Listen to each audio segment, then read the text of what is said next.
महिलांसाठी म्हणजे वेगळे व्यायाम असतात का? आणि दुसरं म्हणजे महिलांनी वेट ट्रेनिंग करू नये असं पण मी खूप ठिकाणी बघितलं. किती खरं आहे? पहिला तुमचा मुद्दा मी सॉल्व्ह करतो की महिलांसाठी असं काय वेगळं वर्कआउट नसतं. थोडंसं डाएटमध्ये फरक असतो मेल आणि फिमेलमध्ये, पण मोस्टली वर्कआउट जे मेल करतात ते फिमेल करू शकतात.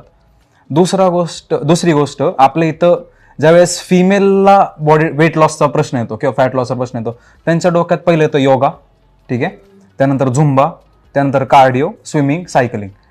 मला खूप रिअरली असं बघायला मिळतं की यार कोणती तरी महिला जी म्हणते मला वेट ट्रेनिंग करायचंय.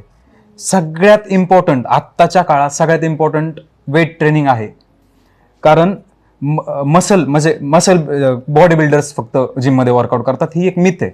आजकालच्या आत्ता ह्या स्टेजमध्ये वुमेन्सनी पण वेट ट्रेनिंग केली पाहिजे, कंपल्सरी आहे. कारण जेवढा पुरुषांना मसल मास इम्पॉर्टंट आहे तेवढाच मसल मास इम्पॉर्टंट आहे फिमेलसाठी.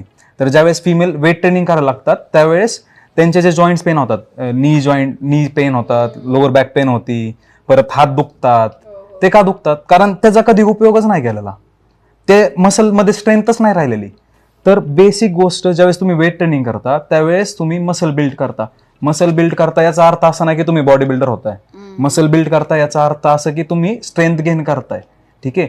जेवढे मसल मास तुमच्या बॉडीमध्ये असेल तेवढी जास्त तुम्ही सस्टेनेबल राहताल. तुम्हाला जॉईंट्स पेन होणार नाही, तुम्ही ऍक्टिव्ह जास्त राहणार, तुम्हाला हार्मोनल्स इश्यू होणार नाही, ठीक आहे. तर वेट ट्रेनिंग इज मस्ट, मी म्हणत नाही इम्पॉर्टंट, मस्ट आहे आजच्या फिमेल्ससाठी. केलंच पाहिजे. झुंबा योगा नो डाऊट करा, पण त्याच्याबरोबर 3 दिवस कमीत कमी वेट ट्रेनिंग ठेवा.